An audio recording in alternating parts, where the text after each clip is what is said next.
तो श्री सतगुरु महाराज की जय, पन्ना धाम की जय, सर्व सुंदर साथ की जय।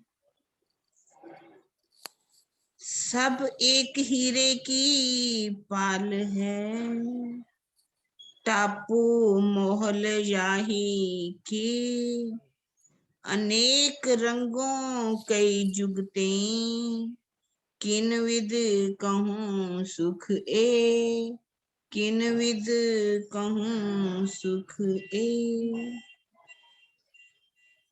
हौज कोसर तालाब, प्रकरण हमारा है 22, चुपाई 10। हौज कोसर का वर्णन सुन रहे सभी। स्वयं अक्षरातीत विराजमान होकर के हमें हीरे की पाल के बारे में बता रहे हैं।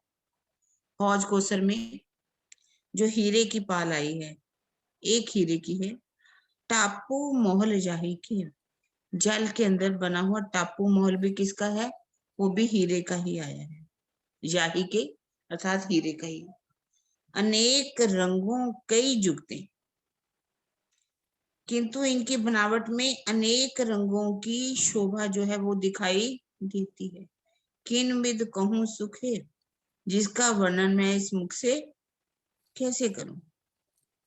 भावार्थ, वैज्ञानिक दृष्टि से श्वेत रंग में अनंत संसार के 7 रंगों की विद्यमानता होती है।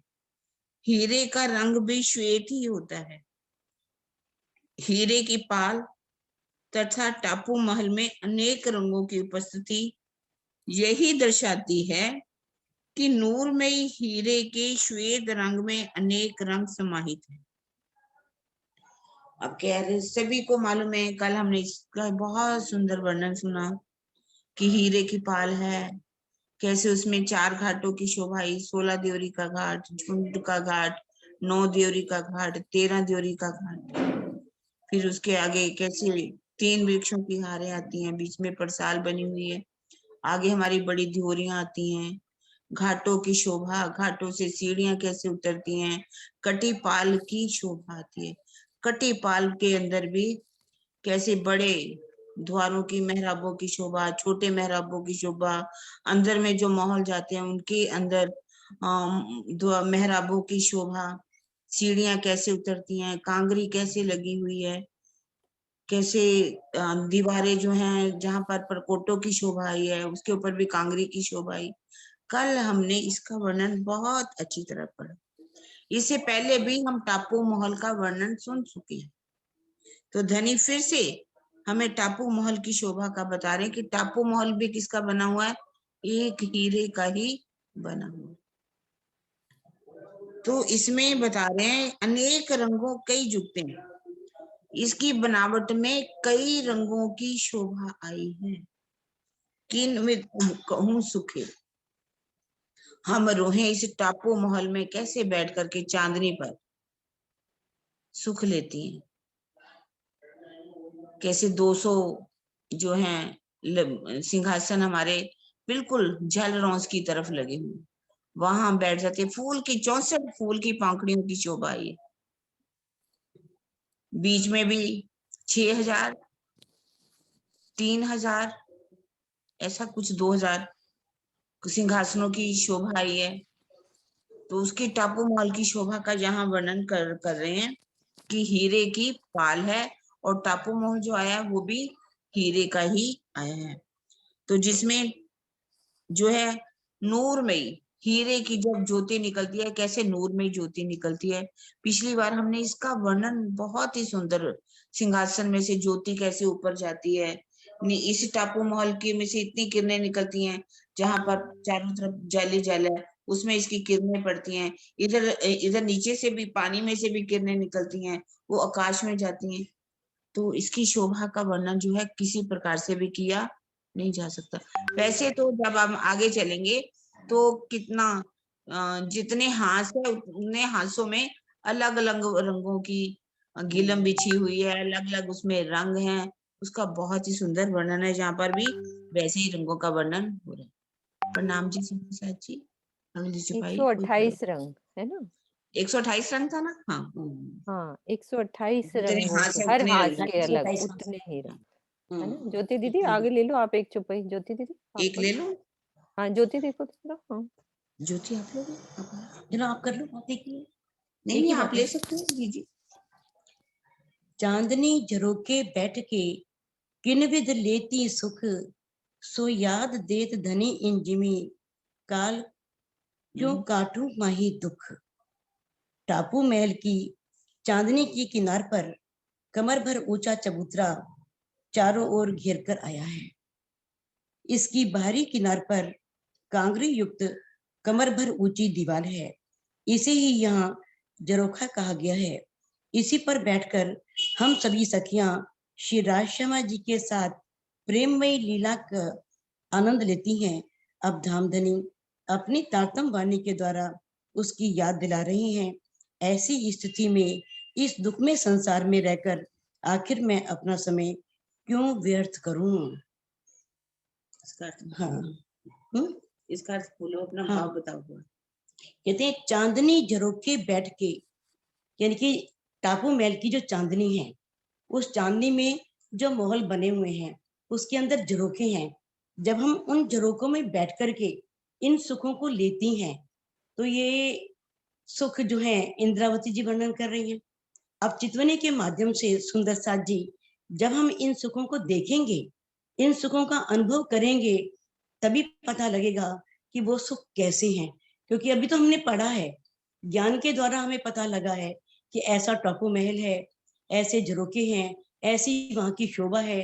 किस तरह से अभी किरण दीदी बता रही थी, कांगरी और सारा कुछ, तो ये हमने ज्ञान द्वारा सीखा है। लेकिन जब चितवनी के द्वारा, अनुभव के द्वारा हमें ये सब दिखाई देगा तो वो सुख ऐसा ही सुख होगा जिस सुख का प्राणनाथ जी ने, धामधनी अच्छा तीर्थ ने इंद्रावती जी के तन में बैठ करके किया है। क्या कह रही है? सो यात देत धनी इंजीवी। और इस काल माया के ब्रह्मांड में, इस सपन के ब्रह्मांड में, कहते हैं कि जहां पर कि देखो हम आए कहाँ हैं, इस काल माया के ब्रह्मांड में, सपन के ब्रह्मांड में। लेकिन इस जमी पर भी, ऐसे ब्रह्मांड में भी धामधनी हमें इन सुखों को दे रहे हैं जो परम धाम में हम धामधनी अक्षरातीत के साथ इन सुखों को लिया करते थे। कहते हैं काल क्यों काटूं माहे दुख। तो कहते हैं कि अब ऐसा सुख जब मिले, ऐसे अनुभव जब हो, तो हम किस तरह से अपने समय को इस दुखमयी संसार में क्यों काटे। हमें उन सुखों को याद करके इस दुखमयी संसार में भी उन सुखों का आनंद लेना चाहिए। यानी कि हम चितवनी में बैठे हैं और हम सोचें कि आज हम टापू महल जा रहे हैं, आज हम धामधनी अच्छा तीर्थ के साथ उस चांदनी पर बैठ करके वो सुखों को लेंगे। तो हमें अब इंद्रावती जी ने जैसे कहा है ना कि ऐसी स्थिति में, इस दुखमय संसार में रहकर आखिर मैं अपना समय क्यों व्यर्थ करूं। तो ये एक वही रूह कह सकती है जो इन सुखों का आनंद ले, क्योंकि फिर उसका इस संसार में, इस दुखमयी संसार में, सपनमयी ब्रह्मांड में उसका मन नहीं लगेगा। फिर वो चाहेगी कि मैं इस तरह से धामधनी अच्छा तीर्थ के साथ जो परम धाम में सुख लिया करती थी, मैं उन्हीं सुखों को लूं। प्रणाम जी। प्रणाम जी दीदी। दीदी एक बात दिल में आ रही है ना? हाँ जी। किरण दीदी, चांदनी झरोखे बैठ के, ठीक है, अब हमारे टापू महल में जो झरोखे आए हैं ना दीदी, उसकी बात कही है ना? चांदनी में अलग बात है और झरोखे अलग है। तो झरोखे अलग झरोखे बात है। हमारे टापू हाँ। महल के जो झरोखे है ना, वो अलग है। किरण दीदी, हाँ, जो चबूतरा आया है उसमें जो झरोखे नहीं हैं। नहीं नहीं नहीं नहीं, टापू महल में कहाँ झरोखे हैं? सुंदर साथ जी याद करो। दरवाजे के ऊपर। हाँ, हाँ, दरवाजे सबसे के ऊपर। ऊपर झरोखे आए हैं, जैसे हमारे रंग महल में आते हैं। सुंदर साथ बताओ, रेज हैंड करो सुंदर साथ जी। अभी किसी ने किया था? पूरा अच्छे से बताएंगे हम झरोखे कुसुम कहाँ पे। जी। कुसुम दीदी ने नहीं अभी नहीं किया, नरेश जी ने किया। नरेश जी आप बोलो।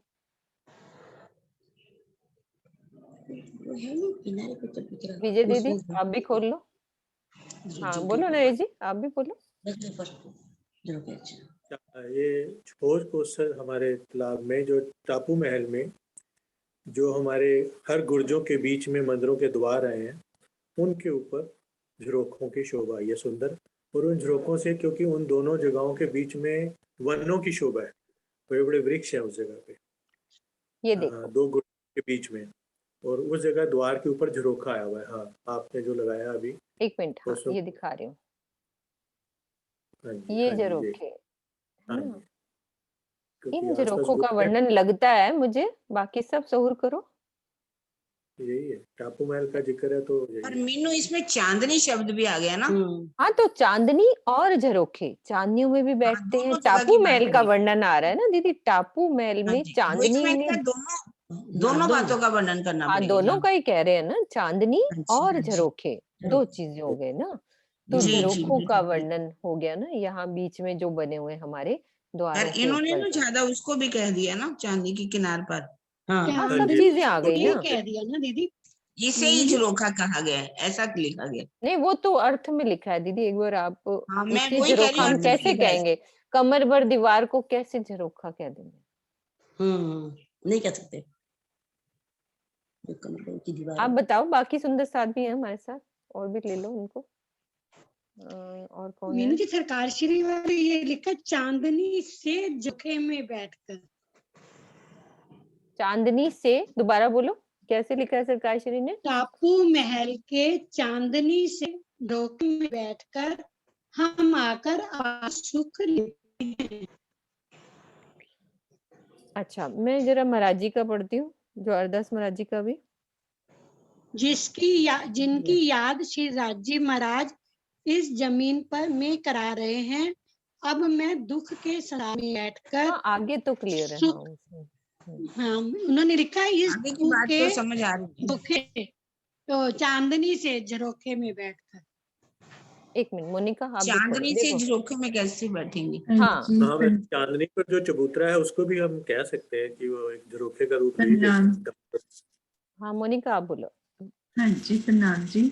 जैसे हम कह रहे हैं ना कि दरवाजे के ऊपर झरोखा है, तो ये भी 3 दरवाजे बनते हैं, क्योंकि हमारा 3 भूम हाँ। चांदनी, ऊपर भी एक झरोखा बनता है। उस झरोखे के ऊपर अलग से ये मतलब झरोखे की चांदनी है। महाराज जी ने क्या लिखा है देखो, जो अरदास महाराज जी का भी पढ़ लेते हाँ हैं। जी, वो पढ़िए। हाँ, ठीक है। टापू महल की चांदनी, फिर उन्होंने लिख दिया, एवं झरोखों में बैठकर हम कैसे सुख प्राप्त करती थी। सदगुरु जी यहाँ आकर हमें वे सुख दिला रहे हैं। इस दुख रूपी संसार में अब मैं, वो तो आगे सबको समझ आ ही गया कि किस प्रकार मैं समय व्यतीत करूं। तो ठीक है, राजी महाराज जैसे भी जिसके दिल में डाल रहे हैं। तो झरोखे, चाहे इसको आप समझो चाहे ये वाले झरोखे, दोनों झरोखों को हम समझ सकते हैं, बस इतनी सी बात है। हमें शोभा पता तो है ही टापू महल की। ये यहाँ चांदनी पे हम इस झरोखों के बाहर आएंगे तो झरोखों की चांदनी भी हो जाती है ना, या फिर इधर झरोखे के बाहर निकलोगे तो भी शोभा। इस तरह से दोनों तरह से क्लियर। ज्योति दीदी आप भी खोलो, ज्योति दीदी। हाँ दीदी, एक बात कहूँ मैं। एक मिनट, देखो ज्योति जैसे सिंह जी बोल रही हैं, प्रणाम, एक सेकंड। एक प्रणाम बात जी दीदी। हाँ जी, दीदी, मैं भी यही पता है थोड़ा सा, किरण हाँ हाँ, दीदी बोलो बोलो। बताई थी, वो जयपुर वाली किरण दीदी, कि वो झरोखा पिछला बार हम लोग कर रहे थे तो बता रही थी कि जो हमारे गुड़ से लेकर वहां तक जो हमारे वाल के तरफ जैसे सोफे जैसा वो पूरा लंबा बन गया है, तो उस पे से हम लोग बाहर की तरफ देखते हैं तो उसको भी बोल रही थी कि झरोखा ही, मतलब झरोखा सबसे हाँ, ये ही भी से कह सकते हैं। हाँ बिल्कुल ठीक है, वो भी वही बात दोनों हो गई ना, अपन दोनों चीज ही समझ लेंगे इसको, हाँ, और है ना। वो भी हो गए। हाँ जी हाँ, दीदी। दोनों ही हो गई। हाँ जी, शोभा ही मेन प्रणाम तो दीदी। शोभा समझनी है ना, दोनों चीज शोभा हाँ समझ हाँ, में आ गई है। वही वही। ठीक है नरेश जी, आप चुपई ले लो, फिर आपने जाना होगा। कर दूं थोड़ा क्लियर उसको थोड़ा सा। हाँ है जी, ना मीनू दीदी? हाँ जी, जी मीनू, मीनू जी, मीनू बोलो। हाँ जी। हाँ मीनू, बात सुनो कि देखो जैसे चबूतरा जो है ना, वो कमर तक ऊंचा है। अब कमर ठीक तक ऊंचा, अगर मान लो हमारा कोई छज्जा भी है, चबूतरा भी है, उससे हम बाहर जाके देख तो सकते हैं ना। तो हाँ, यहाँ पर दोनों उस चीजें दीवार हैं। को झरोका कहा गया है हाँ, ये भी कि वो ठीक है दीवार ही दीदी, समझो पूरा झरोका है, समझो चारों ओर जो बिल्कुल दीवार आई है बना घेर करके, बड़ी हम हुई कहीं है। से भी बैठ करके उस पूरे टापू महल की शोभा को देख सकते हैं। सुनीता तो दीदी पूरी उस आप दीवार बोलो। को ही कह दिया। हाँ समझ गई तभी दीदी। कह हाँ रही ना, मतलब जैसे चांदनी से हमारे झरोखा। चौरस पाल अरे, की जो हमारे चांदे बनते हैं ना, बड़ी दूरियों के आगे, हाँ जी उनको भी कई बार हम झरोखा बोल देते हैं। तो उसी तरह से मेरे ख्याल से चबूतरा अगर चांदनी हाँ, टूट गया दोनों तो अब अपन ने दोनों बात रख ही ली है, उतनी ऐसी कोई दिक्कत नहीं है, दोनों ही समझ में आ कई रही लोग है। क्या बोल रहे हैं। हाँ जी, सुनीता दीदी आप क्या कह रहे नहीं, मैं वही कह रही थी, दोनों तरह से ले सकते हैं हम, जैसे है ना? ऊपर, हाँ, हाँ, ऊपर जो भी। कांगरी वाली जो 3 मतलब कमर भर ऊंची जो कांगरी कमर वाली भर। आई है दीवार, उसको भी झरोखे की तरह ले सकते हैं, और जो झरोखे की आई है शोभा उसको भी ले सकते उसको हैं। भी, हाँ ठीक है, दोनों और एक चीजें। मुझे बात और क्लियर करनी थी, जो मध्य में सिंहासन आया है वो क्या 1.25 हाथ ऊंचा आया है? हाँ, वो पीछे बात हुई थी ना, हमें किरण दीदी ने बताई थी कि ये पड़ा ये था थोड़ा सा कहीं। ऊंचा है ना वहाँ पे? हाँ, कि वहां पे जो सिंहासन है ना, वो वाला जो कुछ बताई थी ना शोभा, किरण बनामी दीदी ने, वो छतरीदार नहीं है शायद कुछ। वो ना बिना ऊपर हमारे छत के। छतरी नहीं है, खुला हाँ, सिंहासन, बिना छतरी छत के। होता है। ये था कि खुला और सिंहासन है। नहीं दूसरी ये भी नहीं मीनू जी, जो खुला तो बताया है, वो तो है वर्णन, नीचे हम्म, से भी मतलब थोड़ा सा ऊंचा उठा हुआ है जैसे ऐसा सुनीता 1.25 हाथ, है, बताया, थोड़ा ऊंचा है ना? बताया था। है ना? हाँ, याद आ एक रहा बार है, बताओ याद आ रहा सुनीता दीदी कैसा। नरेश जी भी तो थे वहां पे, बताया था ना? हाँ मुझे हाँ, याद आ रहा है, बताया था। लेकिन क्लियर करो जो आप उसको। जो मुझे हाँ, वो जो पुराना मध्य में है। गोल गोल चबूतरा आया है ना, हम्म, उसमें जो सिंहासन रखा हुआ है, जहाँ पे मतलब 6000 कुर्सियां हैं, तो 2-2 सखियां बैठती हैं और मध्य में सिंहासन होता है, तो वो सिंहासन जो है ना, चबूतरे से 1.25 हाथ ऊंचा थोड़ा बताया, और ऊपर से ओपन है, छतरी नहीं है उसमें, खुला हाँ है। ये तो याद आ रहा है एक मुझे, ओपन वाली बात तो। हाँ की बार हाँ याद जी, नहीं मुझे। हम्म, ठीक है। कमर भर ऊंचा है ना। नहीं कमर वर नहीं, 1.25 हाथ करके ऐसे उन्होंने 1.25 बताया। हाथ कुछ बताए, रुको इसकी हमने बाकी एक पिक्चर और भी, चीज है जो चांदनी पे है सिंहासन ना, लगाया भी है हमने यहाँ लगी पे, हुई पर है। इसकी छतरी बना दी है, ये छतरी बनी नहीं हुई दोबारा है। चांदनी पे लगाएंगे। इसमें एक चीज बड़ी प्यारी थी, मुझे अभी तक याद है। जो कॉर्नर्स पे हमारी कुर्सियां लगी हुई है ना, वो 1-1 हाथ या 2-2 हाथ ऊंची हैं, ताकि हमें हाँ, वो क्योंकि ना कमर बाहर में वो दीवार आती है ना, तो हाँ वो मेरे को याद है कि हम ऊपर हाँ से ये देख चीज पाए, ये याद थी ताकि कि है ना, नीचे की शोभा ये देख हम पाए ना, पूरी देख क्लियर नीचे की पाए। चारों शोभा तरफ की शोभा देख। ये हाँ बड़ी प्यारी यहाँ शोभा पे थी। कहते हैं ना, एक ही कुर्सी में 200-200 सखियां एक साथ बैठ जाती है सोफे पे। हम्म हाँ हम्म जी, हाँ हम्म, जी। वो तो जब ऐसा ना 200 कुर्सियां हैं टोटल, तो इसलिए वो हाँ, ये सारी शोभा है, मतलब हाँ 200 ये कुर्सियों बात इस होगी। सेंटर वो में मेरे ख्याल 6000 कुर्सियां बिल्कुल सेंटर में, और जो हम्म, आसपास खाली जगह है, यहाँ 3000 है। ये वहाँ 3000 हाँ, यहाँ पे, हाँ यहाँ जी। 3000 यहाँ और पे जो बड़े गुर्ज है, बड़े मतलब दरवाजे, ये वाले जहाँ पे एरो है, यहाँ पे 200 है, 200 और जो और यहाँ छोटे 100, वाले हैं उसमें 100 यहाँ है। 100 100 हाँ, 100 यहाँ 100 हम्म, और ठीक जहाँ है, द्वार है उनके ऊपर नहीं है। उन पे नहीं है। नहीं। हाँ, उनपे कोई लीला नहीं, वहां पे ऐसे खाली स्थान। वहाँ हाँ कुर्सियां नहीं है। चलो हम लगा लेंगे, चुप चलो। चुपाई पढ़ो। हाँ जी आप पढ़ो, आपने जाना होगा पढ़ो। कैसे घूम ली चांदनी। ऐसे ही होता है, अभी चुपई के साथ पूरा हाँ, अच्छा शोभा में लगा। डूब जाते हैं, और क्या। हाँ हके आवाज आ रही ठीक ना। आ रही बिल्कुल।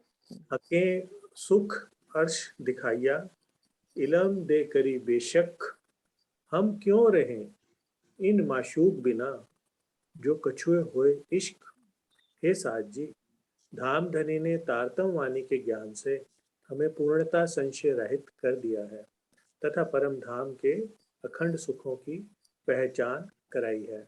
यदि हमारे अंदर अपने प्रियतम के प्रति थोड़ा सा भी प्रेम हो, तो हम इस मायावी संसार में भला कैसे रह सकते हैं। भावार्थ, श्री राज्य से प्रेम हो जाने पर संसार में मन लगता ही नहीं, वह केवल युगल स्वरूप एवं 25 पक्षों की शोभा में लग जाता है। इसी को संसार का परित्याग करना कहते हैं।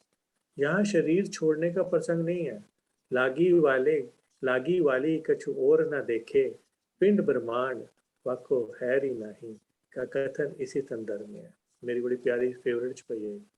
हके सुख दिखाया अर्श दिखाया, इलम दे करी बेशक। राजीव राय ने हमें अर्श के सुख दिखाए और इलम देकर हमें बिल्कुल संशय रहित और बेशक कर दिया। कहीं कोई डाउट वाली कोई गुंजाइश ही नहीं है। हम क्यों रहें इन माशूक बिना, जो कछु हो इश्क। तो हम अपने ऐसे राज्य में राज के बिना कैसे रहें, अगर हमारे दिल में थोड़ा सा भी उनके प्रति प्रेम हो।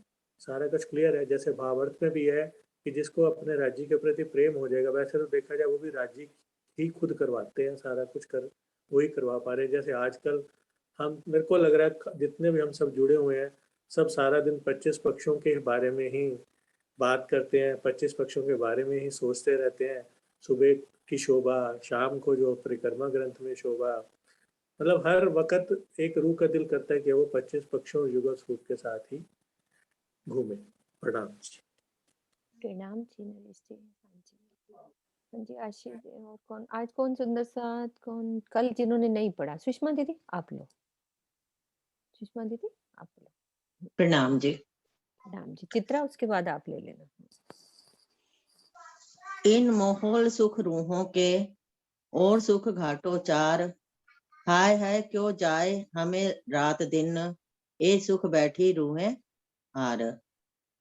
होज कोसर ताल के टापू महल तथा चारों घाटों की लीला में ब्रह्म आत्माओं का अपार सुख विद्यमान है। हाय हाय हमारा दिन रात का समय माया में क्यों बीता जा रहा है। इसी कारण तो हम परम धाम के सुखों को प्राप्त नहीं कर पा रही हैं। भावार्थ, जो जिसका चिंतन करता है वह उसी को प्राप्त हो जाता है। युगल स्वरूप एवं 25 पक्षों की प्रेममयी चितवनी ही हमें परम धाम के सुखों का रसास्वादन करा सकती है। इसके अतिरिक्त अन्य कोई भी मार्ग नहीं है।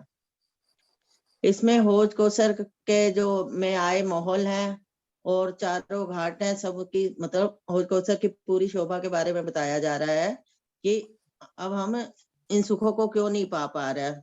इतने सुख हैं यहाँ के और हमारा समय जो है दिन रात है वो माया में ही बीतता जा रहा है। तो परम धाम के सुखों को इसलिए हम प्राप्त नहीं कर पा रहे हैं। इसे पाने के लिए हमें चितवनी द्वारा ही ये सुख हम पा सकते हैं। दिन रात अगर हम चितवन में डूबेंगे, युगल स्वरूप के 25 पक्षियों की प्रेममय चितवनी करेंगे, तभी परम धाम के सुखों को हम महसूस कर सकेंगे, वरना माया में लगे तो कुछ नहीं हो सकता। प्रणाम जी। प्रणाम जी, प्रणाम जी। चित्रा आप ले लो अगली चौपाई। बाद में टाइम लगेगा ना, हम थोड़ी सी लीला सब मिलकर करेंगे, सब थोड़ी चौपाई पढ़ के। हाँ जी। याद देत हक ए सुख, हाय हाय तो भी ना लगे घाय, ऐसी बेसकी ले क्यों रहे, जो होए अर्श अरवाहे। राजी महाराज हमें परम धाम के सुखों को याद करवा रहे हैं। यदि हम अर्श की आत्माएं हैं तो ऐसी बेशक वाणी लेकर हाय हाय हमारे कलेजे में घाव नहीं लगता। श्री राजी हमें अपने तारतम ज्ञान द्वारा परम धाम के अनंत सुखों की याद दिला रहे हैं। फिर भी हाय हाय हमारे इन निष्ठुर दिलों में चोट नहीं लग रही।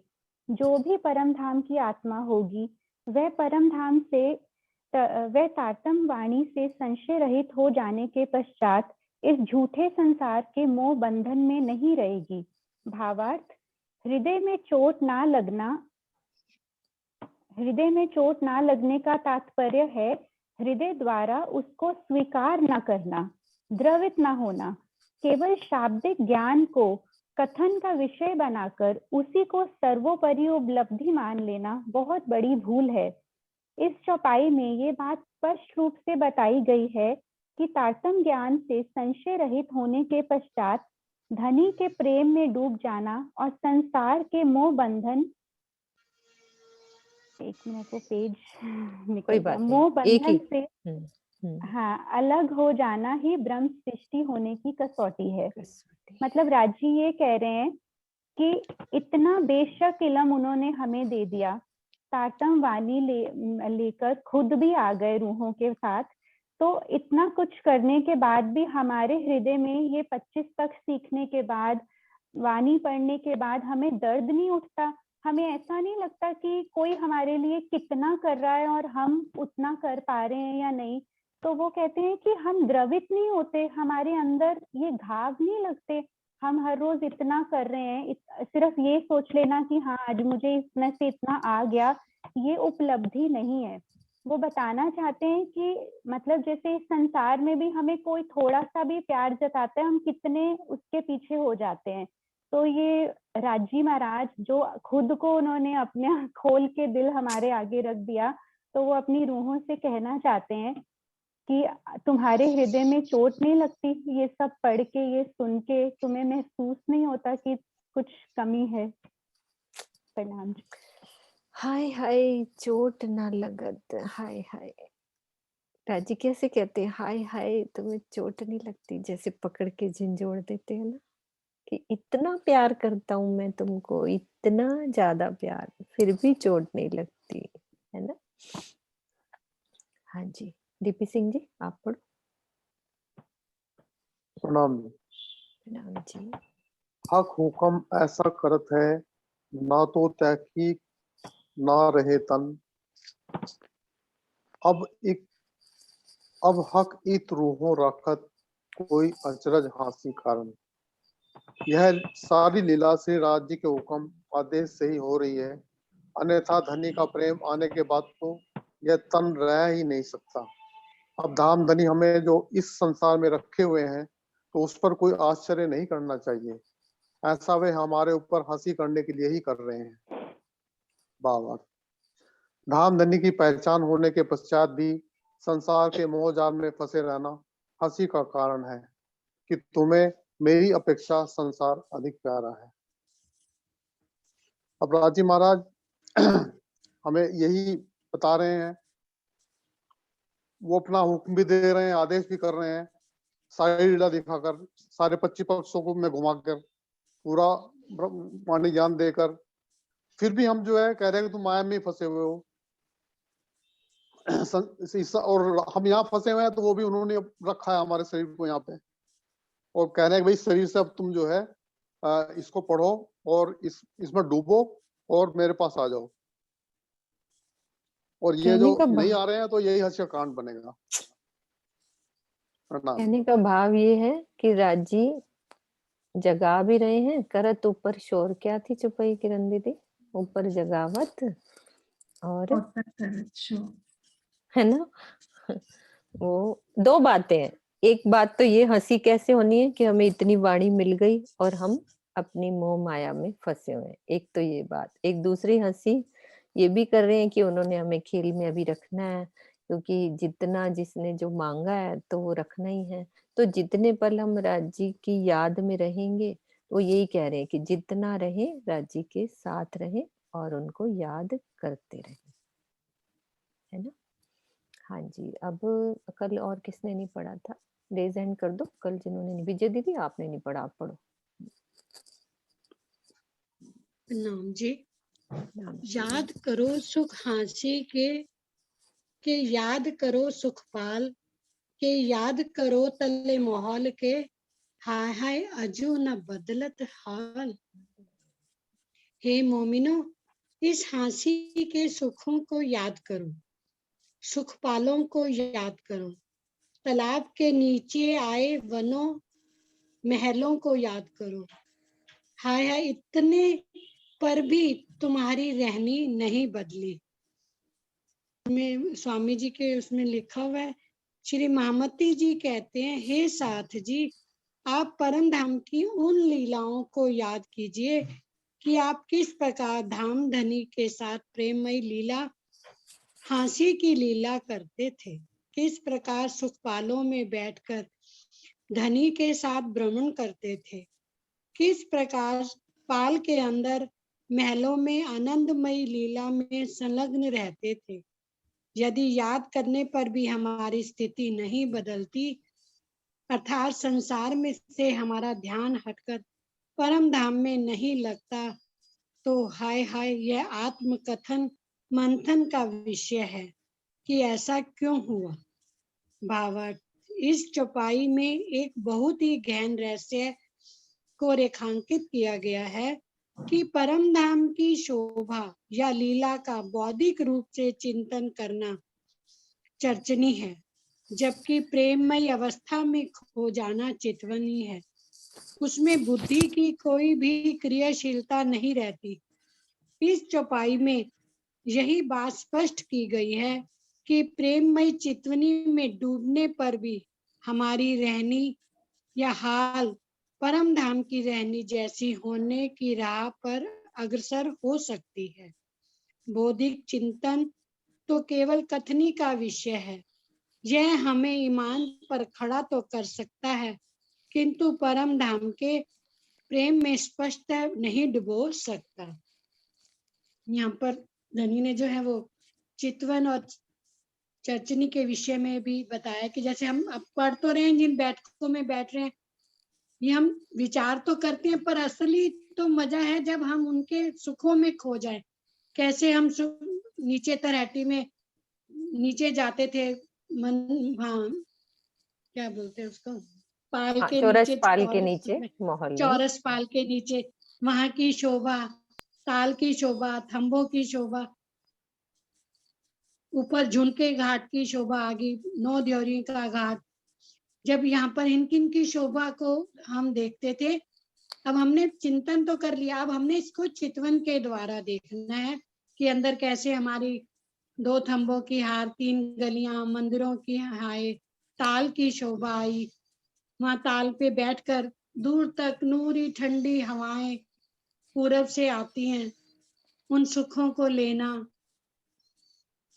उससे दौड़ते हुए जाके जमुना जी में छलांग लगाना, टापू महल की शोभा, इन सुखों का जो है यहाँ पर वर्णन किया गया है।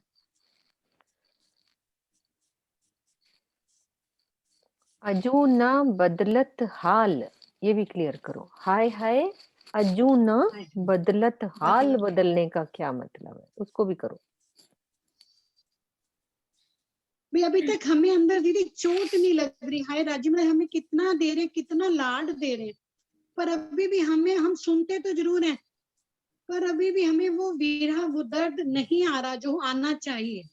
वो मेरा कब तो आएगा, ये मानना बाकी कब आएगा?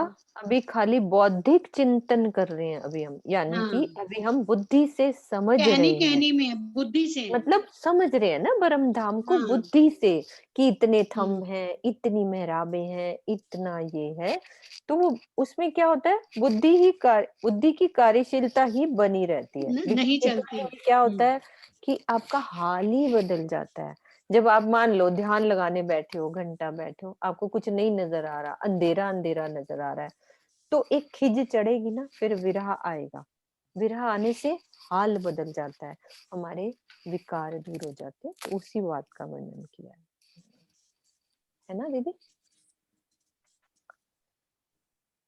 ठीक है विजय दीदी, और कुछ बोलना है आपको? ठीक है, हाँ जी श्रीनिवास जी, आप लोग अगली चुप है।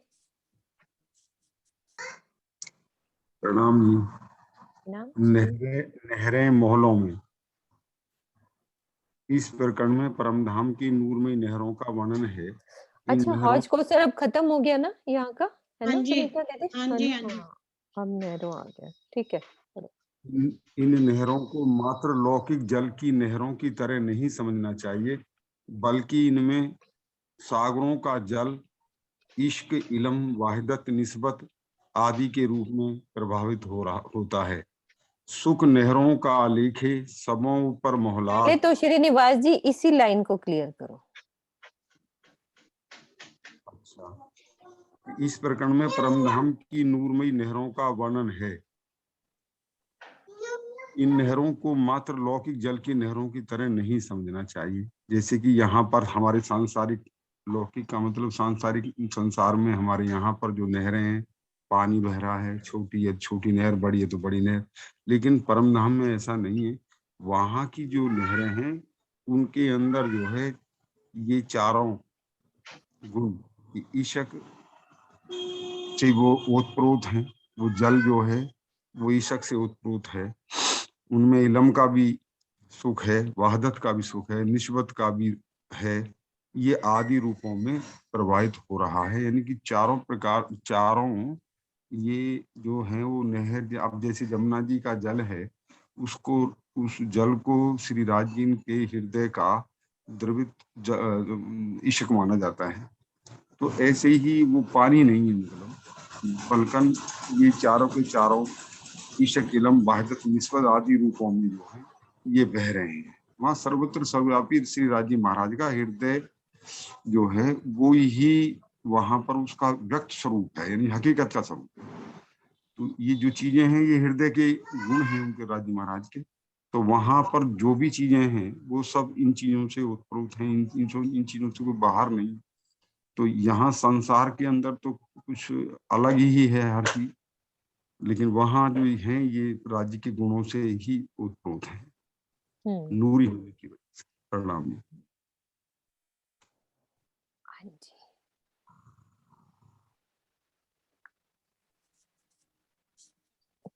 कल्पना दीदी आप पढ़ो।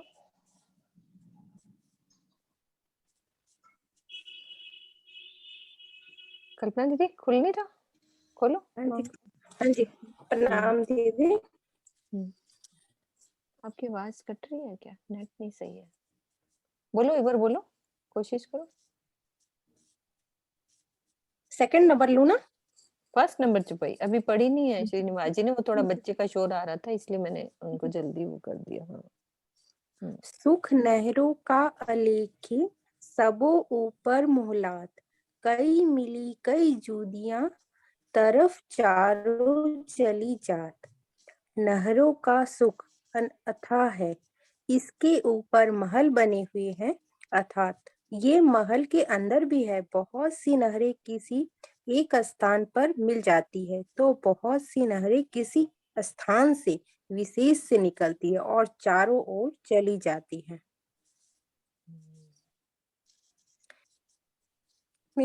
आप ही बताओगे तो थोड़ा। अभी करते हैं इस चीज को अपन सहूर करते हैं, है ना। सबो ऊपर मोहलात, थोड़ा सा बोलो। अब छोटा सा जहां वर्णन हम कर चुके हैं ना, बाई चांस उस नहर का वर्णन करो ना, कि कई तरह की नहरें हैं। अब हमने जो जो शोभा समझी है आज तक की, उन्होंने लिखा ना सबो ऊपर मोहलात। कहाँ मोहलात आई है नहरों के ऊपर, ये याद करो, कहाँ पे मोहलात आई है। बोलो बोलो कल्पना दीदी, कहाँ आई है मोहलात? माणिक पहाड़ में ऊपर, माणिक पहाड़ में हाँ ऊपर नहरें चलती हैं, ठीक है, चांदनी पर। मोहलात कहाँ बनी है ना, और चांदनी चौक में अभी समझा है ना हमने। रंग महल में ऊपर में आ रही है नहरें चारों ओर गुलाई से। हाँ गुलाई में घूमती हैं फिर चलती हैं।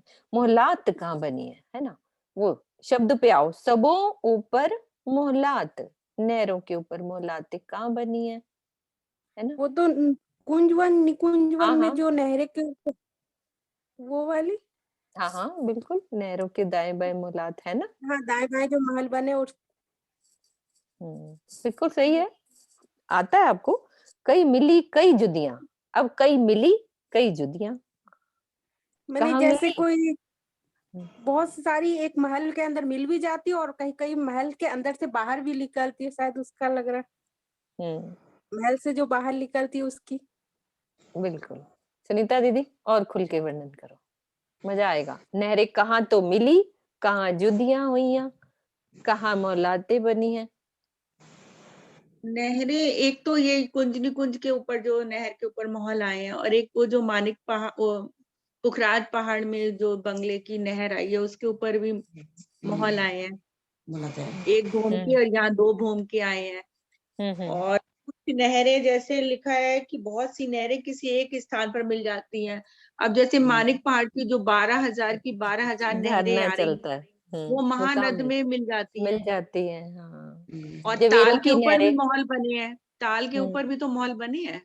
पहले 5 भूम, फिर ऊपर 11,995 भूम उसके नीचे भी नहर चल रही है, उसके नीचे भी नहरें, आड़ी खड़ी नहरें चल रही हैं।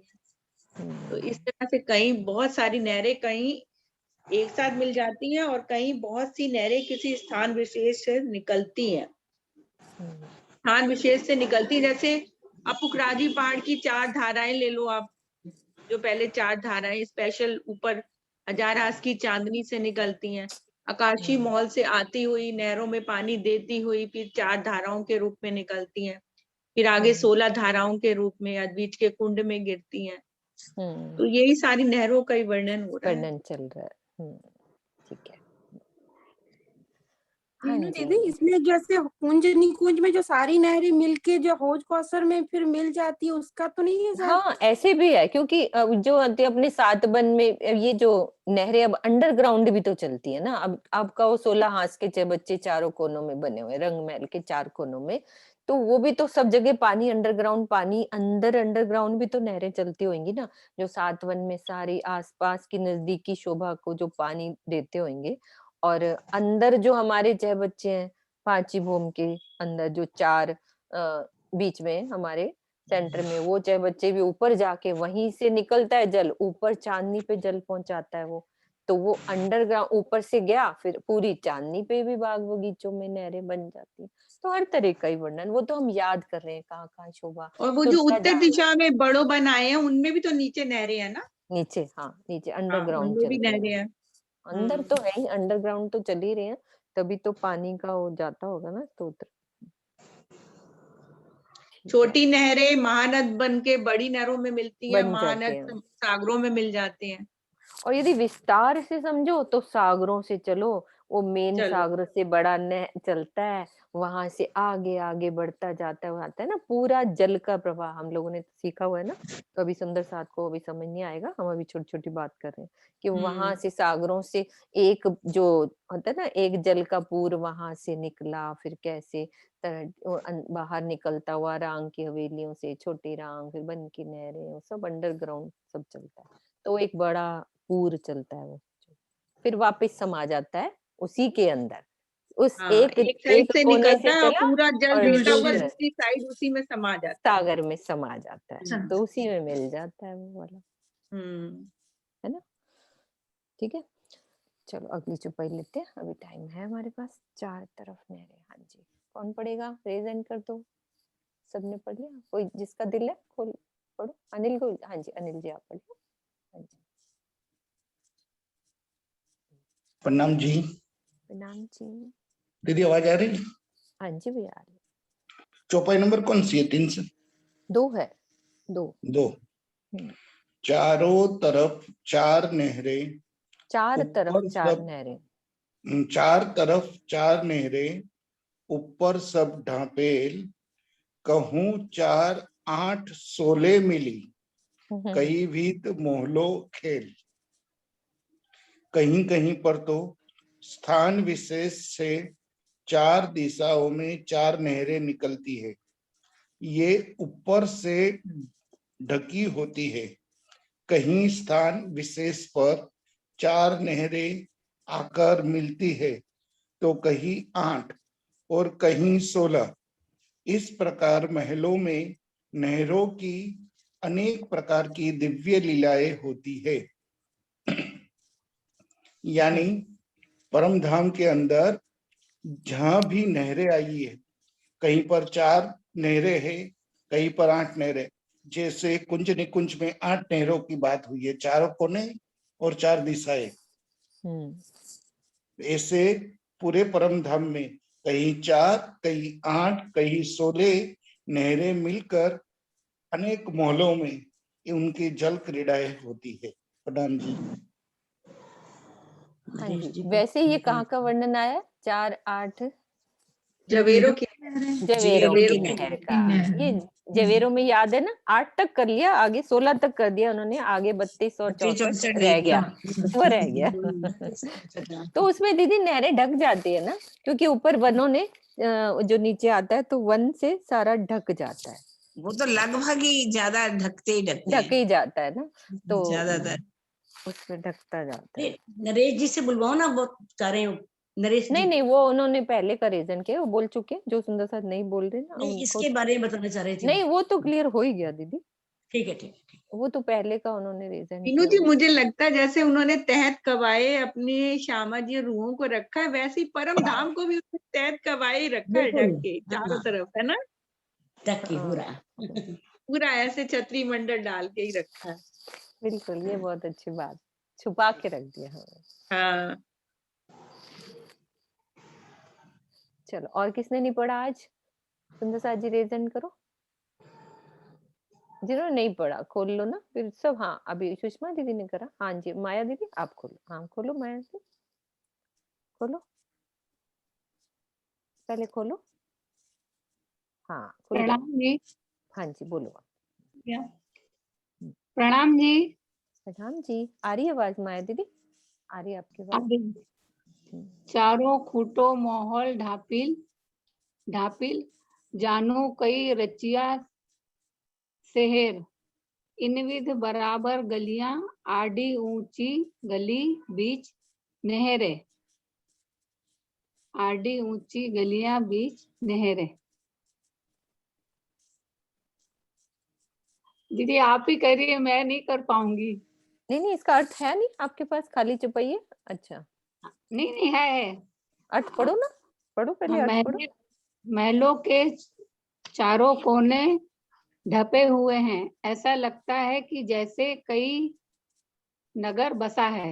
इस प्रकार महल रूप शहर में बराबर दूरी पर आड़ी खड़ी गलियां आई हैं, जिनके बीच में आड़ी खड़ी नहरों की शोभा दिखाई दे रही है। सुंदर साथ जी, अभी मैं इनको रेज नीचे कर लूं, फिर सब सुंदर साथ बताएंगे कहाँ का वर्णन चल रहा है, कहाँ का वर्णन चल रहा है ये, क्योंकि अर्थ में भी नहीं लिखा, पर हम सुंदर साथ को समझ में आ जाएगा। हाँ जी कमलेश दीदी आप खोलो। 24 हाथ के महल का।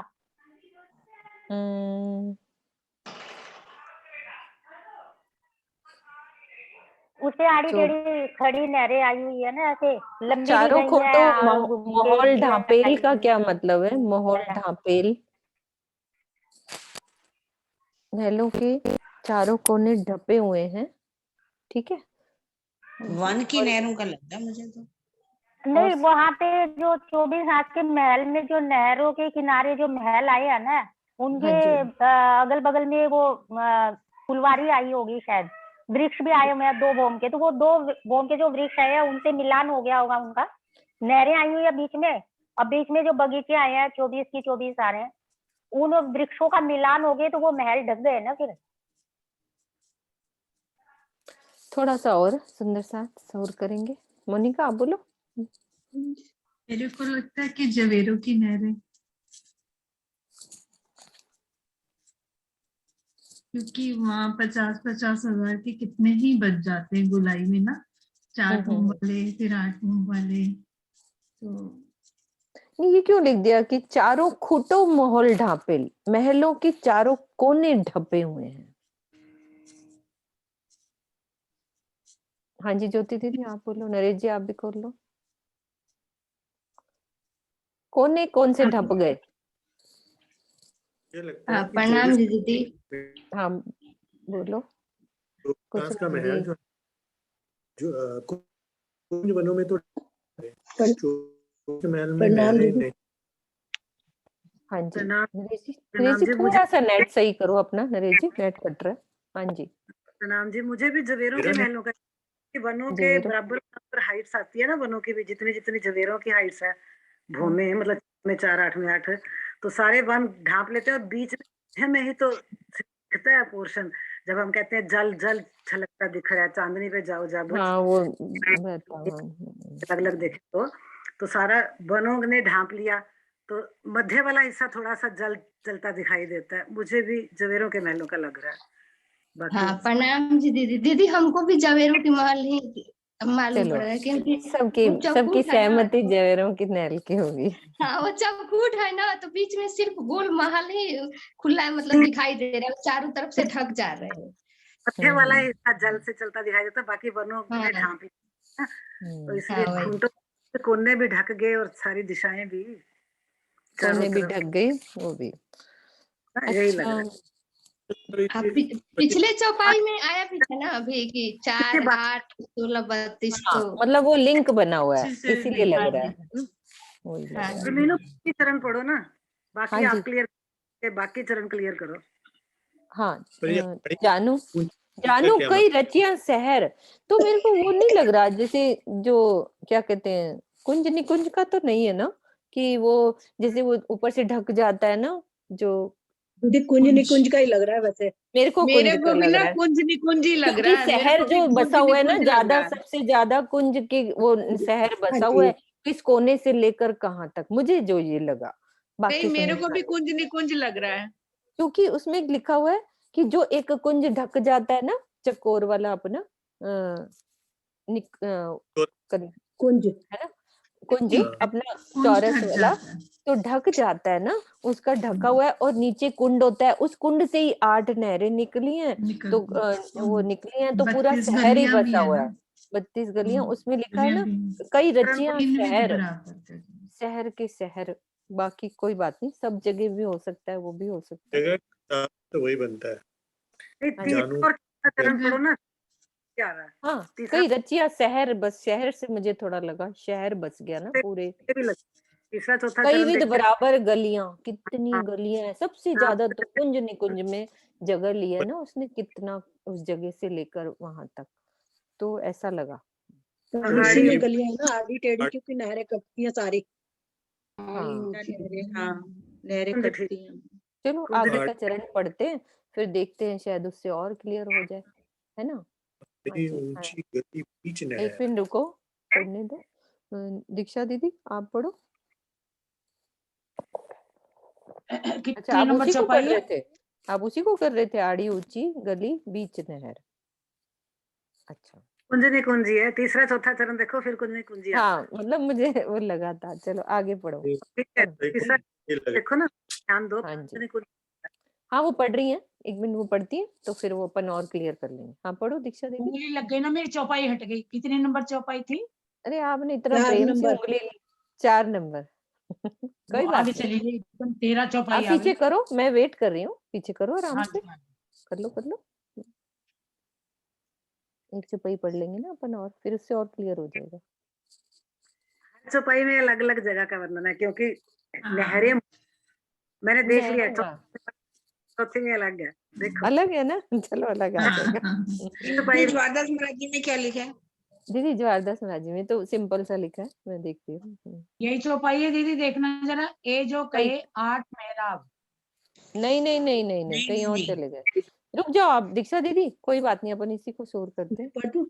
कई कोट अलेखे पद्मों, शहर बसे पशुअन, कई शहरे हैं जानवर, सबो इश्क अकल चेतन, परम धाम में करोड़ों और पद्मों में नहीं, बल्कि अनंत पशु पक्षी रहा करते हैं। इसके निवास के लिए सुंदर सुंदर नगर बसे हुए हैं, सब में प्रेम है और चैतन्य निज बुद्धि है। पद्म संख्या का एक माप है, जिसमें 10 गुना 1 लाख करोड़ होते हैं। इसमें दीदी वन की नहरों का वर्णन किया गया है, जहाँ पर एक भौम में 12 भौम छुपाई है, 5 भौम ऊंचे हैं, यानी 60,000 भौम ऊंचे हैं, और उसमें मतलब बहुत ज्यादा पशु पक्षियों का निवास स्थान है। इसमें प्रेम है और चैतन्य निज बुद्धि भी है। इसका मीनिंग नहीं पता मुझे, प्रेम और चैतन्य निज बुद्धि है। सब में प्रेम है और चैतन्य है और निज बुद्धि है। चैतन्य मतलब चेतनता है, सबके अंदर प्रेम है और सबके अंदर निज बुद्धि है, ठीक है। अच्छा, उससे पहले वाली चौपाई का मैं महाराज जी का पढ़ लेती हूँ, क्या लिखा है। 4 कोनों वाले महलों में नहरें ढपी हुई हैं, ये लिखा है। एक मिनट दीक्षा दीदी, आपकी आवाज आ रही है। आ गया, फिर कुंजनी कुंजी। चारों खूंटों मोहल ढापेल का उन्होंने लिखा है, 4 कोनों वाले महलों में नहरें ढपी हुई हैं। ऐसा प्रतीत होता है कि महलों के इतने बड़े फैलाव में नगर बसा हुआ है। इन नहरों के बीच में गलियां समान रूप से हैं। नहरों के बीच में आड़ी ऊंची व बीच में गलियां हैं और उनमें नहरें प्रवाहित होती हैं। मतलब कोई नाम नहीं लिखा कहीं का भी, अर्थ ने किसी में नहीं क्लियर किया कि कहाँ की बात हो रही है। क्लियर हो गया, जो आपने पहले चरण का अर्थ पढ़ा, क्लियर तो है। चारों कोनों, दोबारा पढ़ो पहले चरण का 4 पढ़ा ना। कोनों वाले महलों में नहरें ढपी हुई हैं। तो 4 खूंटों मोहल ढापेल, 4 कोनों वाले महल ढंपे हुए हैं। हाँ, चारों कोल ढापेल में 4 खूंटों वाले महल, तो 4 खूंटों वाले महल को चौरस महल ढपे हुए हैं।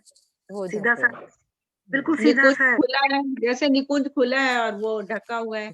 और ये जब भी कुंज और निकुंज का वर्णन आता है तो वहां पे ऐसे लगता है एक महल के अंदर पूरा शहर बसा हुआ है। शहर, ये शहर वाली बात जरूर आती है कुछ नहीं। हाँ, ये शहर से ही मुझे लग रहा है। 4 कोनों वाले वही कुंज निकुंज है। बेशक शहर से पकड़ा, लेकिन पहला चरण जो अब अर्थ पढ़ा ना इन्होंने, जो आज दास महाराज जी, उससे और क्लियर हो गया। चारों कोनों वाले महल ढपे हुए हैं, ढपे हुए हैं। ठीक हो गया, क्लियर हो गया, कंफर्म हो गया। आई मीन क्लियर तो हो गया था, कंफर्म हो गया, कंफर्म हो गया। महल ढपे हुए। कुंजिया हाँ, है ना। और इसका अर्थ ये ज्यादा अच्छा कि चारों कोनों वाले महल ढपे हुए हैं।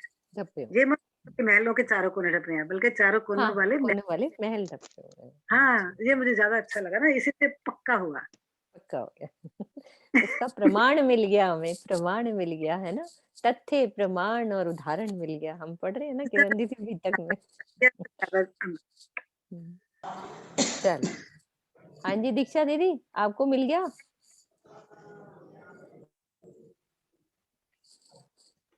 अभी आपकी आवाज नहीं आ रही, बीच में कहाँ चली जाती है आपकी आवाज, गुम हो जाती है, नहीं आ रही। खोलो, हाँ खोलो। प्रणाम जी, कैसे हो? अरे अनिल कौल जी, हाँ जी प्रणाम जी, अब आ रही है आवाज? आ रही है। हाँ जी। यों कई नहरें बीच शहरन के, इन शहरों कई मोहल्लात, हर मोहल्लों कई बैठकें, ए शोभा कहीं न जात, ए शोभा कहीं न जात। इस प्रकार इन सुंदर नगरों में बहुत सी नहरें और महल बने हुए हैं। इन महलों में बैठने के बहुत ही मनोहर स्थान बने हुए हैं, जिनकी शोभा का वर्णन कर पाना संभव नहीं है। ये लिखा हुआ है ना कि यों कई नहरें बीच शहरन के, जो शहर बसे हुए हैं उन शहरों के बीच में कई नहरें हैं, और इन शहरों कई महलात, और उन नहरों पर, उन शहरों में नहरों के ऊपर कई मोहल्लातें बनी हुई हैं। हर मोहल्लों कई बैठकें, और हर महलों में कई प्रकार की बैठकें हैं। ये शोभा कहीं न जात, इस शोभा का वर्णन यहाँ की जबान से नहीं किया जा सकता। प्रणाम जी। हाँ बताओ, तो आप बोल रहे हैं, जमुना दास जी कुछ बोल रहे हैं, तो उनको क्या बोल रहे हैं आप? कह रहे हैं कि कहाँ की नहरों का वर्णन है, ये पूछ रहे हैं। हाँ ये बताओ कहाँ की नहरों का वर्णन है? कुंज वन की नहरों का वर्णन है, वहां पे भी मोहल्लात बनी है, 2-2 मंजिल, और कई जगह नहरें, तो और मोहल्लात भी कई जगह। कईयों की शोभा। हमारी अभी सुरता कुंज निकुंज में है, वैसे वन की नहरों में जाओ तो हाँ, वन की नहरों में भी है, जवेरों की उसमें नहीं है, जवेरों की नहरों में, उनमें भी कितनी बनी हुई है। 24 आंस के महल में भी है। हाँ, भी ले जाए, पहाड़ में नहीं है, वहां पे कितनी सुंदर कचहरियां, कितनी सुंदर बैठकें नहरों के बराबर में, जहाँ से धाराएं गिरती हैं। 3 धाराएं है तो कई जगह, पूरे परमधाम में नहरों का वर्णन। राजी ने सब जगह घुमा दिया, सब जगह नहरों। हाँ जी, हाँ देखिए ना, स्टार्टिंग में उन्होंने लिख दिया है परम धाम की पूरी नूरमयी नहरों का वर्णन, तो पूरे परम धाम की नहरों का वर्णन हो रहा है। हाँ जी, हाँ जी। और महाराज जी में क्या लिखा है? वन को ही शहर कहा गया है, वन को ही। उसमें कई नहरें प्रवाहित होती हैं। इन वनों में ऊपरा ऊपर कई महल बने हुए हैं। वन की नहरों में जाते हैं तो वो क्या होगा ना, बड़ो वन, मधुवन, मधुवन, उधर चले गए। पेड़ पत्तियों के, फूल पत्तियों के महल बने, वो बने हुए हैं। ये वहाँ का 12,000, 24,000, 48,000। प्रत्येक महल में कई बैठते हमेशा इनके नहरों में ही रहते हैं, इन वनों में, वन की नहरों, पशु पक्षी जानवर और पशु पक्षी। तो ये वन की नहरों का वर्णन हो गया, है ना। चलो चौपाई दोहरा दो, कोई भी सुंदर सा जिसका खुला है चालू दोहरा दूं। हाँ जी, हाँ जी, आप दोहराओ। यों कई नहरें बीच शहरन के, कई मोहल्लात, हर मोहल्लों कई बैठकें, ए शोभा कहीं न जात, ए शोभा कहीं न जात। प्रणाम जी। बोलो श्री प्राणनाथ प्यारे की जय। बोलो श्री सतगुरु महाराज की जय। बोलो पन्ना धाम की जय। सर्व सुंदर साथ की जय। नाम जी। जुगल सखी की भी जय।